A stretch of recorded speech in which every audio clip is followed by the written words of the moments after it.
Hello student. आज हम एक नई सीरीज स्टार्ट कर रहे हैं जिसमें हम CSR, नेट, गेट, जेस्ट जैसे जो एग्ज़ाम्स हैं उनके हम प्रीवियस ईयर के जो क्वेश्चंस हैं वो सॉल्व करेंगे। प्रीवियस ईयर में आए हुए 10 to 12 ईयर के जो क्वेश्चंस हैं वो हम सारे इस सीरीज़ में सॉल्व करेंगे। आज हम स्टार्ट करते हैं मैथमेटिकल फिजिक्स से। इसका तो ना पहला क्वेश्चन जो है वो आपकी स्क्रीन पर ये रहा। इस क्वेश्चन में हमें दिया हुआ है कि दो वेक्टर है ए और बी वेक्टर, ये दोनों 3 डायमेंशनल वेक्टर है और बोला गया है कि जो ए और बी वेक्टर है वो एक दूसरे के परपेंडिकुलर है। तो अब हमसे पूछा है कि जो ये ऑप्शन है चार, इसमें से बी वेक्टर कौन सा है, बी वेक्टर किसको रिप्रेजेंट करेगा। अब हमें पता होता है कि जो भी ये दो वेक्टर अगर परपेंडिकुलर होता है तो उनके बीच का जो डॉट प्रोडक्ट है वो ज़ीरो होता है। यानी कि यहाँ पे हम बोल सकते हैं A dot B vector is equal to zero. अब हमसे ये पूछा है कि जो बी है वो इन चारों ऑप्शंस में कौन सा है। तो हम क्या करेंगे, अब एक एक करके बी की वैल्यू रखते हैं। मतलब जो बी है पहला ऑप्शन रखेंगे, दूसरा रखेंगे, तीसरा रखेंगे, चौथा रखेंगे। ओके, जिसमें भी ये इसका ए के साथ डॉट प्रोडक्ट जीरो हो जाता है वही हमारा आंसर हो जाएगा। तो नो पहले हम पहला ऑप्शन रखते हैं। ओके, तो no A date first option क्या है, A cross B cross A upon A square. Okay, अब इसको हम ओपन करते हैं। ए डॉट सेम रहेगा।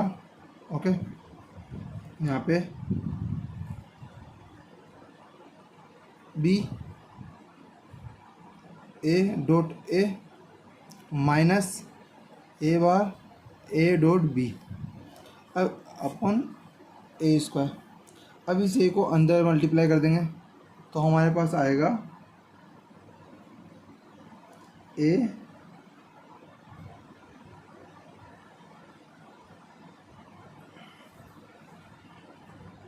Dot B A square minus A square A dot B upon A square. ये और ये दोनों टर्म सेम है तो ये आपस में कट जाएंगे और हमारे पास ज़ीरो आ जाएगा और ये हमारा आंसर है। क्योंकि हमने बोला था ना ए का डॉट जिसके साथ डॉट प्रोडक्ट जीरो हो जाएगा वही आंसर है, तो हमारा ए ऑप्शन ही हमारे यहाँ पर आंसर हो जाएगा। Now next question special differential equation का है। इसमें हमें हमें एक n डिग्री का पॉलिनॉमियल दिया हुआ है और हमें एक इंटीग्रल दिया हुआ है। अब हमें सिर्फ ये पता करना है कि ये जो चार ऑप्शन हैं उनमें से इसको सेटिस्फाई कौन कर रहा है, इस इंटीग्रल को सेटिस्फाई कौन कर रहा है। यहाँ पे हमें कोने का डेल्टा फंक्शन दिया हुआ है। हमें पता है कि कोने का डेल्टा फंक्शन एल एम, इसकी हम दो वैल्यू होती है, एक 1 और एक 0। 1 होगी n is equal to M पर, और अगर m not equal to n होगा तो इसकी वैल्यू 0 होगी।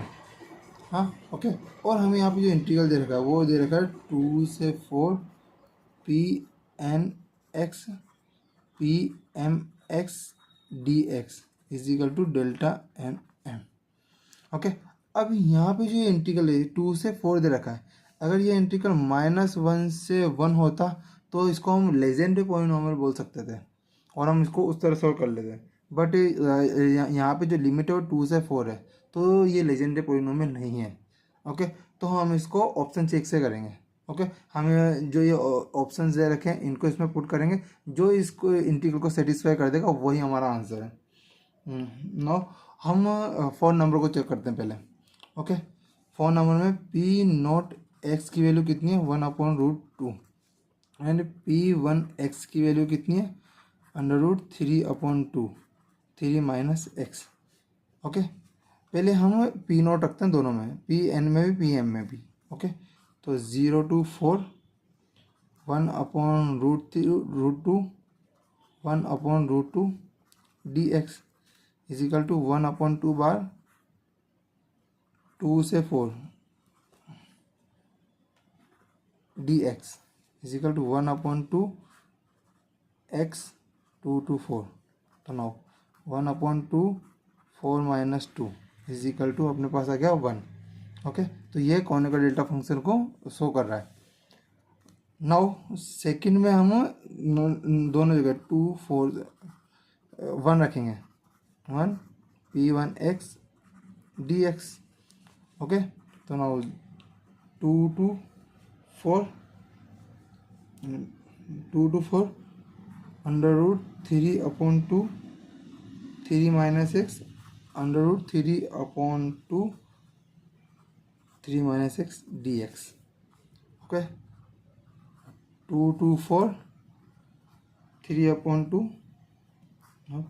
3 - x का स्क्वायर dx। ओके, इसको ओपन करते हैं। 3/2 को बाहर, 2 से 4 9 + x² - 6x dx।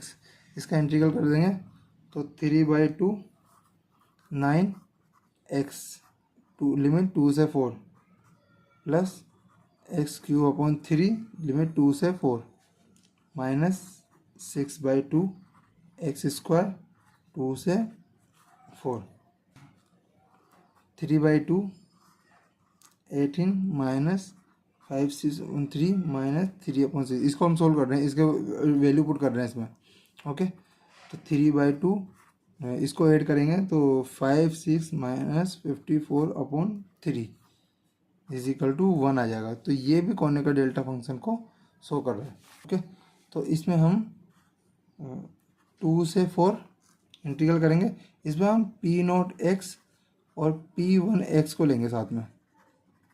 ओके, तो नाउ 2 से 4 1/√2 डॉट √3/2 3 - x dx। इसको सोल्व करते हैं। √3/2 ये बाहर आ जाएगा और 2 से 4 3 - x dx √3/2 3x 2 to 4 minus x²/2 2 से 4 इसकी लिमिट हो जाएगी। इसको सोल्व करेंगे तो हमारे पास आएगा 0, जो कि कॉनिकल डेल्टा फंक्शन को फॉलो कर रहा है। तो ये नाउ नेक्स्ट क्वेश्चन वो हमारी स्क्रीन पे ये रहा। ओके, इसमें हमें 4 ऑप्शन दे रखे हैं और इसमें से हमें पूछा है कि इनमें से कौन सा एनालिटिक फंक्शन है। ओके, हमें पता है कि z = x + i/y and z bar = x - i/y होता है। और हम ये भी जानते हैं कि जिसमें भी अगर z बार की टर्म आ जाती है जिस भी इक्वेशन में, वो एक एनालिटिक फंक्शन नहीं होता है। तो हम देखते हैं यहाँ पे पहले ऑप्शन ए, इसमें देखो 3 + z बार की फॉर्म में इसको लिख सकते हैं 7, तो z बार आ रहा है, इस वजह से ये तो हमारा आंसर नहीं हो सकता। ऑप्शन सी देखते हैं, 1 - z⁴ और 7 - z⁻3, इसमें भी z बार आ रहा है, तो ये भी हमारा आंसर नहीं हो सकता। तो ए और सी तो हमारा आंसर नहीं है। अब बचे बी और डी। इसमें से हम डी देखते हैं। ओके, डी है z-1/2। अब तो यहाँ पे जो डी है ये ब्रांच पॉइंट है सिंगुलरिटी का। ओके, उस जिसकी पावर हाफ है, तो जो कि फ्रेशनल के रूप में हमारे पास लिखा हुआ है, तो इस वजह से ये भी हमारा आंसर नहीं हो सकता है। तो हमारे पास क्या बचा, आंसर बी। इसमें देखता हूँ 1 + z⁴ और 7 - z⁴। इसमें कोई z बार की टर्म नहीं आ रही, तो यही हमारा आंसर रहता है। यानी कि जो ऑप्शन बी है वो एक एनालिटिक फंक्शन है, तो यही हमारा आंसर हुआ, ऑप्शन बी। नेक्स्ट जो क्वेश्चन है वो हमारा मैट्रिक्स से रिलेटेड है। इसमें हमें एक मैट्रिक्स दी हुई है m = 1 1 1 1 1 1 1 1 1। नाउ इसके 2 पार्ट्स हैं, जिसमें पहले पार्ट में हमें आइगन वैल्यू निकालना है इसका। तो एक तो इसका सिंपल तरीका होता है 1 - λ 1 1 1 1 - λ 1 1 1 1 - λ। इसको 0 के बराबर करके इसको सोल्व कर देंगे और लेमडा की वैल्यू निकाल देंगे। इससे भी हमारे पास आंसर आ जाएगा, बट ये थोड़ा लेंथी हो जाता है, तो इसको हम शॉर्ट तरीके से करते हैं। ओके, हमने एक प्रॉपर्टी पढ़ी हुई है इसकी, कि अगर किसी में भी इस टाइप से रहता है कि 1 1 1 1 ऐसे कोई भी मैट्रिक्स होती है स्क्वायर मैट्रिक्स जो एन टर्म की होती है 1 1 1 के रूप में, तो उसका जो आइगन वैल्यूज होता है ना, वो ऑर्डर ऑफ, जो पहला वर्ड होता है वो तो ऑर्डर ऑफ मैट्रिक्स होता है। उसके बाद फिर 0 0 जितने ऑर्डर की रहती है उस हिसाब से लेते हैं। ठीक है, सॉरी एन आएगा यहाँ पे, क्योंकि एन मैट्रिक्स है ना, तो एन के हिसाब से लेते हैं। यहाँ पे मैट्रिक्स 3 ऑर्डर की है, तो यहाँ का जो इसका जो आंसर आएगा वो आएगा 3 0 0, क्योंकि 3 ऑर्डर की है तो एन की वैल्यू 3 हो जाएगी। और इसके ये 3 ऑर्डर की है तो इसके जो 3 डिजिट आएंगे इसके आइगन वैल्यूज़ के, तो 3 0 0, तो ये इसका आंसर हो जाएगा इस तरह। नाउ अब हम पार्ट बी सोल्व करते हैं। इसमें हमको एक्सपोनेंशियल एम ई की पावर एम को सोल्व करने को बोला गया है, सिंप्लीफाई करने को बोला गया है। ओके, तो इसको हम करेंगे फंक्शन ऑफ मैट्रिक्स से। ओके, अब हमें पता है कि हमने आइगन वैल्यूज निकाली थी, lambda is equal to 3 0 0।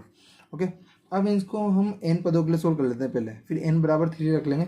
Okay, तो हम यहाँ पे जो ये मानेंगे आइगन वैल्यूज है एन 0 0 डैश मानते हैं। एन के लिए सोल्व कर लेते हैं, फिर बाद में एन की वैल्यू 3 रख लेंगे, जिससे हमारा सिंपल आंसर आ जाएगा।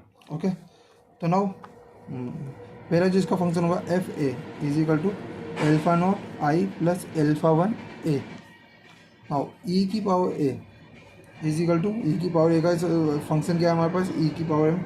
तो now alpha naught I plus alpha 1 ए यहाँ पे हमने मैट्रिक्स मानी है एन वाले की, ठीक है। थ्री वाले की तो एम है, इसको हम लास्ट में पुट करेंगे, तो एन वाले की हम एम मान रहे हैं, ये मैट्रिक्स है। ओके, इसको ए से सोल्व कर रहे हैं, तो नाउ पुट करते हैं हम लेमडा इज इक्वल टू 0, तो ई की power 0 is equal to alpha naught plus 0, तो हमारे पास एल्फा 0 इज इक्वल टू 1 आ गया। Okay, put lambda is equal to N, तो ई की power N is equal to alpha naught plus N alpha 1। Now alpha 1 is equal to E की power N minus alpha naught upon N is equal to E की power N minus 1 upon N.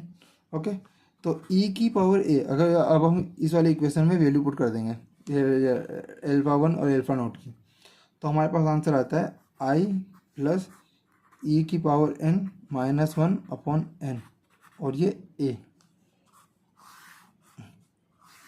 अब इस वाली equation में हम n बराबर तो 3 और a बराबर m पुट कर देंगे, तो e की power m is equal to I plus e की power 3 minus 1 upon n upon 3 a। यही हमारा आंसर है, जो कि हमारे पास ऑप्शन ए है। नाउ नेक्स्ट क्वेश्चन हमारे पास है वो कॉम्प्लेक्स का है। इसमें हमें एक इंटीग्रल दिया हुआ है, इंटीग्रल सी जेड स्क्वायर ई की पावर 2z dz। ओके, और बोला गया है कि जो इसमें सी है वो एक ओपन कंटूर है। सी जो है वो एक ओपन कंटूर है कॉम्प्लेक्स जेड प्लेन में, जो कि हमें फिगर में दिया हुआ है। ओके, इसका हमें इंटीग्रल निकालना है, इसके थ्रू हमें इंटीग्रल निकालना है, इस इंटीग्रल को सोल्व करना है। ओके, अब हम जानते हैं कि जो कोई अगर कोई क्लोज कंटूर होता है तो उसकी वैल्यू 0 होती है, उसका इंटीग्रल होता है ना वो 0 होता है क्लोज कंटूर हो तो। बट यहाँ पे ओपन है, ठीक है, यहाँ पे ओपन कंटूर हमें दे रखा है, तो हम इसको पहले एक क्लोज कंटूर में चेंज करेंगे इसको, ठीक है। तो यहाँ से यहाँ तक ये हमें दे रखा है, यहाँ से यहाँ तक अगर हम इसको यहाँ से ये वाला पार्ट भी कंसिडर कर लेंगे तो ये एक क्लोज कंटूर हो जाएगा। और क्लोज कंटूर की वैल्यू हमें पता है कि 0 के बराबर होती है क्लोज कंटूर के इंटीग्रल की वैल्यू। तो इसी तरह हम सोल्व करेंगे, ठीक है। तो सबसे पहले तो हम -1 से 1 इसको हम कंसिडर करेंगे, डी जेड स्क्वायर ई की पावर जेड प्लस बचा कुचा ये वाला part integration C Z square E की power Z D Z is equal to 0, क्योंकि क्लोज कंटूर की वैल्यू 0 के बराबर होती है। ओके, तो नाउ हमें वैल्यू निकालनी है इसकी, integration C Z square E की power Z D Z is equal to -1 से 1 जेड स्क्वायर ई की पावर जेड डी जेड। यानी कि इसको अगर हम सोल्व कर लेंगे ना तो हमारा आंसर आ जाएगा जो हमें चाहिए। ओके, तो इसको सोल्व करने के लिए हम इसको नॉर्मल इंटीग्रेशन कर देंगे, तो नॉर्मल इंटीग्रेशन करने के बाद हमारा आंसर आएगा जेड स्क्वायर ई की पावर जेड माइनस 2z ई की पावर जेड प्लस 2 ई की पावर जेड -1 से 1। इसकी वैल्यू पुट करने पे हमारे पास आएगा आंसर 5/e माइनस 9, जो कि हमारा सी वाला आंसर है। तो ये हमारा आंसर हुआ यहाँ पे। नेक्स्ट जो क्वेश्चन है वो हमारे पास ग्रुप थ्योरी से। इसमें हमें SU2 यानी कि special unitary group of degree 2 को पता करना है।